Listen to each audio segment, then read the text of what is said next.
इस वक्त हम ऑपरेशन सिंदूर का हिस्सा हैं। हम आईबी पर हाई अलर्ट में तैनात हैं। ये पीछे जो आप एरिया देख पा रहे हो, ये वो एरिया है जहां से दुश्मन अक्सर इन्फिल्ट्रेशन की कोशिश करता रहता है। और ऐसी ही एक कोशिश उन्होंने 8 और 9 मई की रात को की थी।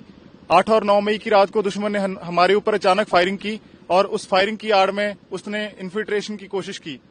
मैंने और मेरे साथियों ने उस इन्फिल्ट्रेशन की कोशिश को अपने ऑब्जर्वेशन इक्विपमेंट की मदद से डिटेक्ट किया, दुश्मन पर अचूक फायरिंग की और उसकी घुसपैठ की कोशिश को नाकाम किया। हमारी फायरिंग का नतीजा ये निकला कि सुबह तक दुश्मन अपने घुटनों पर आ गया और उसने अपनी पोस्ट पर व्हाइट फ्लैग लहरा दिया। हम अपने देशवासियों को यह यकीन दिलाते हैं कि जब तक भारतीय सेना देश की सरहदों पर तैनात है, तब तक कोई भी इस देश की तरफ आंख उठाकर नहीं देख सकता। हम अपने देश के दुश्मनों की हर नापाक हरकत का मुंह तोड़ जवाब देंगे। जय हिंद। पाकिस्तान की सेना बार बार भारतीय सेना से युद्ध में पराजित होने के बाद अब हमारी सैन्य शक्ति का सामना करने के बजाय अपने नापाक इरादों को आतंकवादियों के जरिए से पूरा कर रही है।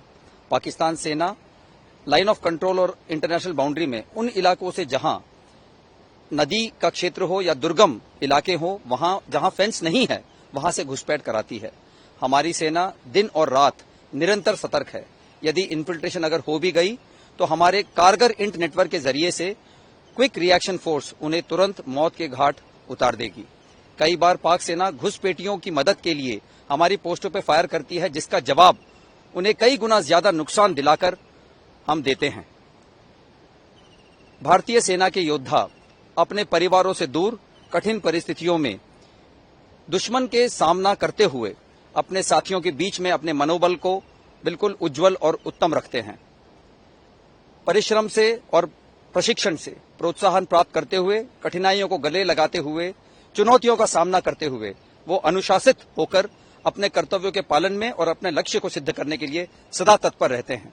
जय Hind.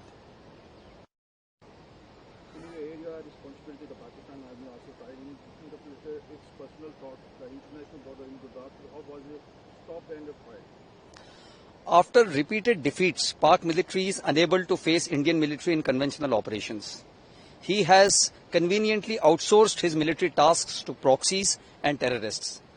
Pak military posts often abet infiltration by firing onto own posts to distract and divert our attention away from infiltrating terrorists. We are well aware of the locations where, due to riverine terrain or inaccessible areas, the border fence is either weak or not existing. We have converted these into killing grounds, while punishing the aiding Pak military post by inflicting heavy casualty and damage with superior tactics and weapons. If any infiltration succeeds, then by integrated intelligence network, along with the police and CAPF, the infiltrators are quickly neutralized by a combination of technology and tactics by our quick reaction teams. The Indian Army soldier remains deployed in the front line areas amidst extreme privation, separated from his family, and yet he finds happiness in the company of his fellow soldiers. He draws inspiration from training and capability enhancement, and he remains steadfast in his commitment to defend the motherland at all costs. Jai Hind.